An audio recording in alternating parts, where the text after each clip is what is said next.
Venezuelan model Cuban പ്രസിഡന്റിനെ പിടികൂടുമെന്ന് American president Donald Trump.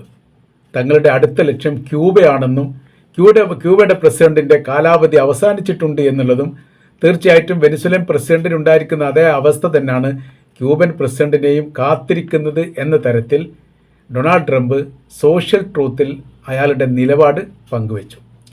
Raul സ്ട്രോയാണ് നിലവിൽ ക്യൂബയുടെ president. ഏകദേശം അദ്ദേഹത്തിന് 94 വയസ്സായിട്ടുണ്ട്. അദ്ദേഹത്തെയാണ് പിടികൂടുന്നത്. അതിന് പറയുന്ന കാര്യം ഇങ്ങനെയാണ്: ഭരണകൂട അട്ടിമറി നടത്തിയിട്ടുണ്ട്, കൊലപാതകവും വിമാനം തട്ടിക്കൊണ്ടുപോകുന്നതും അടക്കമുള്ള ഒരുപാട് കേസുകൾ ഇദ്ദേഹത്തിൻ്റെ പേരിലുണ്ട്.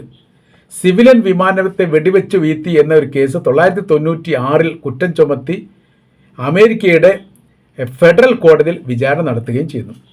അതുകൊണ്ട് തന്നെ ക്രിമിനൽ കുറ്റവാളിയാണ്, പശ്ചാത്തലമുള്ള വ്യക്തിയാണ്, സ്ഥാനം രാജിവെക്കണം, കീഴടങ്ങണം, അതല്ലെങ്കിൽ അറസ്റ്റ് ചെയ്ത് കൊണ്ടുപോകും എന്ന തരത്തിലാണ് അമേരിക്കയുടെ പ്രസിഡന്റ് ഇപ്പോൾ പറഞ്ഞത്. വെനിസുലയെക്കുറിച്ച് ഉള്ള പരാമർശം അതിൻ്റെ കൂടെ ഇങ്ങനെ വായിക്കാൻ വേണ്ടി പറ്റും.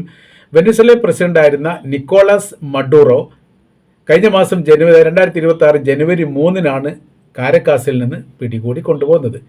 ബുറുക്ലിൻ ജയിലിലാണ് ഇപ്പോൾ താമസിക്കുന്നത് അമേരിക്കയിൽ. മാൻഹോട്ടൽ ഫെഡറൽ കോടതിയിലാണ് വിചാരണ നടത്തുന്നത്. ഇപ്പോൾ അദ്ദേഹം ഉണ്ടോ ഇല്ലേ, വിചാരണ നടക്കുന്നുണ്ടോ എന്നതിനെക്കുറിച്ചൊന്നും ഒരു വിവരം ലോകത്തിനൊന്നുമില്ല. ഈ വിഷയവുമായിട്ട് ബന്ധപ്പെട്ട് വെനിസുലയിൽ എന്തെങ്കിലും പ്രതിഷേധമോ പ്രക്ഷോഭമോ അതോട്ട് നടന്നിട്ടുമില്ല. മറ്റ് സഖ്യകക്ഷികളായിരിക്കുന്ന റഷ്യയോ ചൈനയോ ഈ വിഷയത്തിൽ ഇടപെട്ട് കഴിഞ്ഞ് സംസാരിച്ചതായിരിക്കുന്ന റിപ്പോർട്ട് പുറത്തു വന്നിട്ടില്ല. അതെന്തൊക്കെയാണ് ഇതിൻ്റെ ഉള്ളിൽ ആന്തരിക രഹസ്യം എന്നതിനെക്കുറിച്ചുള്ള ഒരു വിവരം നിലവിലില്ല എന്നുള്ളതാണ് യാഥാർത്ഥ്യം. അപ്പോൾ ഇറാൻ്റെ പ്രശ്നങ്ങൾ ഇപ്പോൾ നിലവിൽ ഇങ്ങനെ സങ്കീർണമായി നിൽക്കുന്നതിനിടയിൽ തന്നെയാണ് ക്യൂബയിലേക്ക് ഒളിച്ചു നോക്കിക്കൊണ്ട് ഈ ഒരു വിഷയം കൂടി അമേരിക്ക പുറത്തെടുത്തിട്ടത് എന്ന് ചുരുക്കം.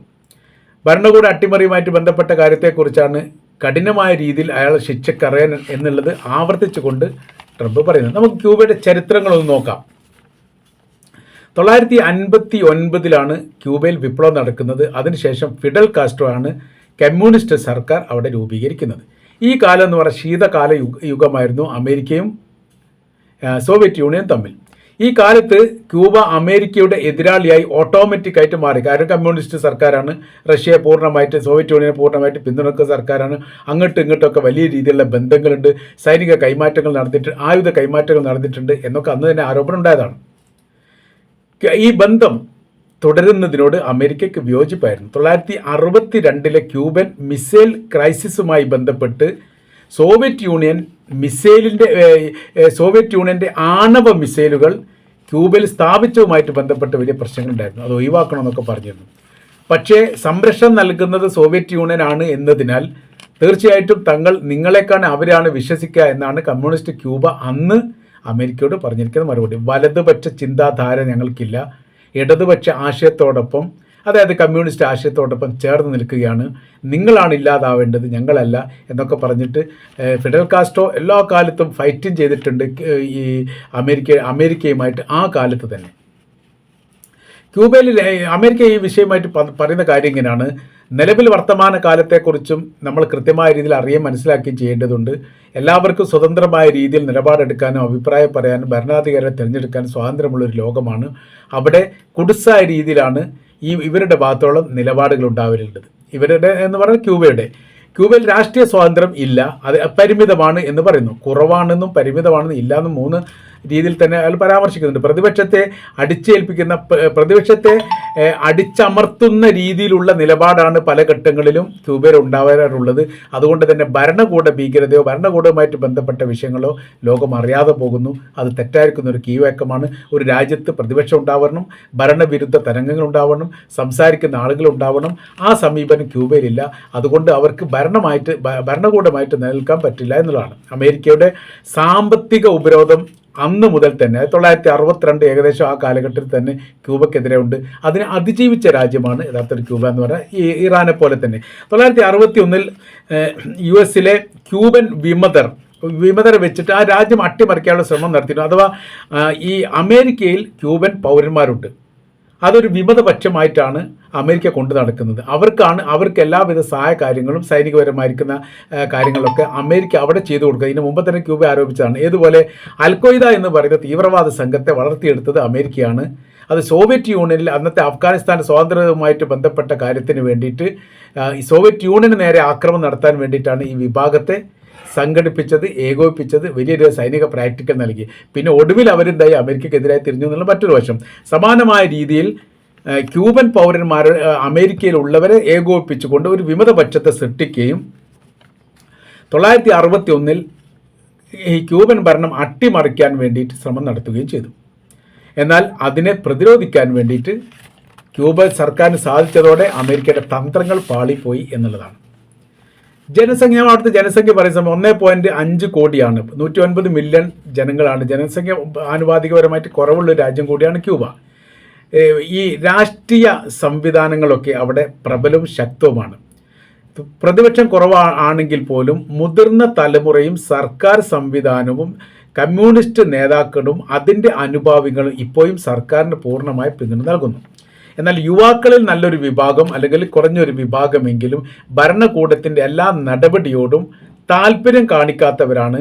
എന്നാൽ താല്പര്യം കാണിക്കുന്നില്ല എന്നതിനാൽ അതിനർത്ഥം സർക്കാർ വിരുദ്ധ നിലപാടാണ് എന്ന് പറയാനും പറ്റില്ല.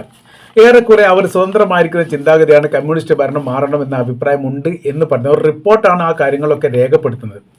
അമേരിക്കയിലെ ഫ്ലോറിഡയിൽ നിന്ന് ക്യൂബയിലെ ഈ വെസ്റ്റ് ഭാഗത്തേക്ക്, കീ വെസ്റ്റ് എന്ന് പറയുന്ന ഭാഗത്തേക്ക് 150 കിലോമീറ്ററാണ് ദൂരമുള്ളത്.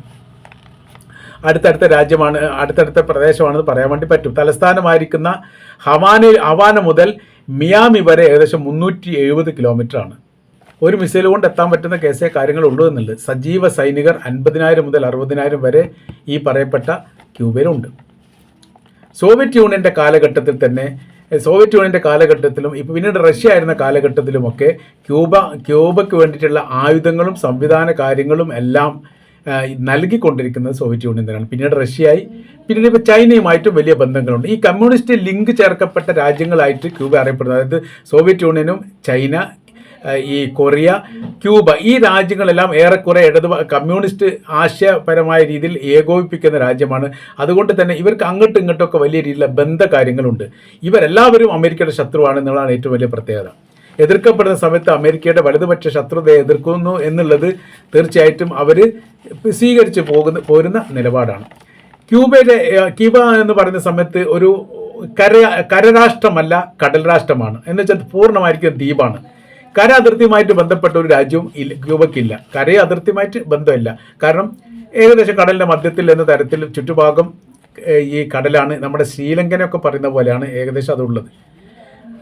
അമേരിക്ക, മെക്സിക്കോ, ഈ ജമൈക്ക, ഹെയ്ത്തി എന്നീ റിപ്പബ്ലിക്കുകളാണ്, അല്ലെ എന്നീ രാജ്യങ്ങളാണ് തൊട്ടടുത്ത അയൽരാജ്യമായിട്ട് അവർക്ക് പറയാനുള്ളത്. കരീബിയൻ കടൽ, ഗൾഫ് മെക്സിക്കോ, അറ്റ്ലാന്റിക് സമുദ്രം എന്നിവയാണ് കടലതിർത്തിയുമായിട്ട് ബന്ധപ്പെട്ട ഭാഗങ്ങൾ ഇടതും വലത്തും അല്ലെ കിഴക്കും പടിഞ്ഞാറും തെക്കുമായിട്ട് പറയുന്ന സമയത്തുള്ളത്. ഇപ്പോഴത്തെ വിഷയം എന്ന് പറയുന്നത് ക്യൂബ നിലനിൽക്കുന്നത് ഏതോ കാരണത്താൽ അമേരിക്കക്ക് വലിയ രീതിയിൽ തലവേദനയും ഭീഷണിയുണ്ട്. കാര്യം ഇവർ ഒന്നിക്കുന്ന രീതിയിൽ ചൈന ക്യൂബക്ക് സഹായം നൽകുന്ന ഒരു സ്ഥിതി വിശേഷം വന്നു കഴിഞ്ഞാൽ ചൈനയുടെ സാന്നിധ്യം ക്യൂബയിൽ ഉണ്ടാകുന്ന സമയത്ത് വലിയ രീതിയിൽ പ്രയാസമുണ്ട്. കാര്യം ഈ ക്യൂബയിൽ നിന്ന് ഈ അമേരിക്കയിലേക്ക് ദൂരം കുറവാണ്. ഈ ചൈനയെ സംബന്ധിച്ചിടത്തോളം അല്ലെങ്കിൽ ഈ റഷ്യയെ സംബന്ധിച്ചിടത്തോളം ഒരു 3-4 ലോക യുദ്ധമോ അതിന് സമാനമായിരിക്കുന്ന സാഹചര്യങ്ങളോ ഉണ്ടാവുകയാണെങ്കിൽ വളരെ എളുപ്പം അമേരിക്കയെ ആക്രമിക്കാൻ വേണ്ടിയിട്ട് ക്യൂബയെ ഉപയോഗിക്കും എന്ന് അമേരിക്ക സംശയിക്കുന്നു. ഇതിനു മുൻപ് അത് തന്നെ ഉണ്ടായിരുന്നു. അതുകൊണ്ട് അതിർത്തി രാജ്യം ഒരു ശത്രു രാജ്യമായി കഴിഞ്ഞാൽ പിന്നീട് ഈ മേഖലയിൽ നടക്കുന്ന എല്ലാ രീതിയിലുള്ള രഹസ്യ കാര്യങ്ങളും വളരെ കൃത്യതയോടുകൂടി അറിയാൻ വേണ്ടി സാധിക്കും. അതുകൊണ്ട് തന്നെ ക്യൂബ എന്ന് പറയുന്നത് എന്തൊക്കെ ആരോപണങ്ങൾ ഉണ്ടായാലും അമേരിക്കയെ സംബന്ധിച്ചിടത്തോളം ഏറ്റവും വലിയ കാര്യം എന്ന് പറഞ്ഞാൽ അമേരിക്ക ഓൾറെഡി യുദ്ധത്തിലാണ്. അമേരിക്കക്ക് പരമാവധി ശത്രുക്കൾ അമേരിക്ക ഈ ഒരു ഇറാനുമായിട്ട് ബന്ധപ്പെട്ട യുദ്ധത്തോടനുബന്ധിച്ച് തന്നെ ഉണ്ടാക്കി. അത് ഇറാഖ് യുദ്ധം തന്നെ. ഇറാഖ് യുദ്ധത്തിന് ശേഷം പല രാജ്യങ്ങളിലുള്ള ഇടപെടൽ ആ രാജ്യത്തിൽ നിന്ന് ശത്രുക്കളെ ഇഷ്ടംപോലെ സമ്പാദിക്കാൻ മാത്രം അമേരിക്കക്ക് പര്യാപ്തമാണ് എന്ന് പറയാൻ വേണ്ടി സാധിക്കും. അപ്പോൾ മേഖലയിൽ ഇനി ഭാവിയിൽ അമേരിക്കയെ സംബന്ധിച്ചിടത്തോളം ഈ രാജ്യങ്ങളൊക്കെ ഒന്നിക്കുന്ന അല്ലെങ്കിൽ രാജ്യത്തിൻ്റെ അകത്തുള്ള സൈനികരെല്ലാവരും ഒന്നിക്കുന്ന സംവിധാന കാര്യങ്ങൾ ഉണ്ടാവില്ല എന്നൊന്നും പറയാൻ പറ്റില്ല. പ്രത്യേകിച്ച് ഇറാഖുമായിട്ട് ഇപ്പം നല്ല ബന്ധത്തിലല്ല അമേരിക്ക, അറേബ്യൻ രാജ്യങ്ങളുമായി നല്ല ബന്ധത്തിലല്ല, ഇറാനുമായിട്ട് ഏതാണ് നല്ല ബന്ധത്തിലല്ല, പിന്നെ തുർക്കിയാണുള്ളത്. അതൊരു അഡ്ജസ്റ്റ്മെൻറ്റിലൂടെ പോവുകയാണ്. മുൻപത്തെ രീതിയിൽ നിലനിന്ന ഒരു സൗഹൃദ സംവിധാന കാര്യങ്ങളൊന്നുമില്ല. സിറിയയെ സംബന്ധിച്ചിടത്തോളം ഗവൺമെൻറ് സപ്പോർട്ടാണ്, എന്നാൽ ജനങ്ങൾ സപ്പോർട്ടല്ല, സൈനികർ നല്ലൊരു പക്ഷം സപ്പോർട്ടല്ല.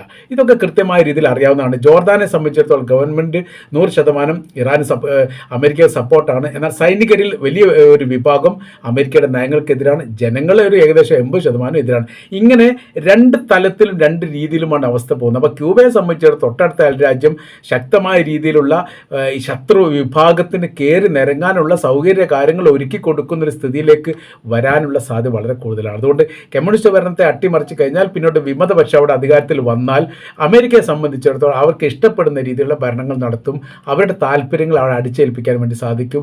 വെനിസ്വേലയിൽ പെട്രോളിയം ഇപ്പോൾ നിയന്ത്രിക്കുന്നത് അമേരിക്കയിലാണ്. സമാനമായ രീതിയിൽ ഈ ആഭ്യന്തരമായിരിക്കുന്ന വിഷയത്തിൽ ഇടപെടാൻ പോലും അമേരിക്കയ്ക്ക് സാധിക്കും എന്നതിൻ്റെ അടിസ്ഥാനത്തിലാണ് ക്യൂബ പിടിച്ചെടുക്കുന്നതുമായിട്ട് ബന്ധപ്പെട്ട കാര്യമെന്ന് പറയുന്നത് ഭാവിയിൽ അമേരിക്കയെ സുരക്ഷിതമാക്കാനും മറ്റുള്ള ശത്രു രാജ്യങ്ങളെ നിരീക്ഷിക്കാനുള്ള ഒരു കടൽ ഭാഗമായിട്ടും ഈ ക്യൂബയെ ഉപയോഗപ്പെടുത്തുക എന്നതുകൂടി അമേരിക്കയുടെ ലക്ഷ്യമാണ് എന്നാണ് നമുക്ക് മനസ്സിലാക്കാൻ വേണ്ടിയിട്ട് സാധിക്കുന്നത്.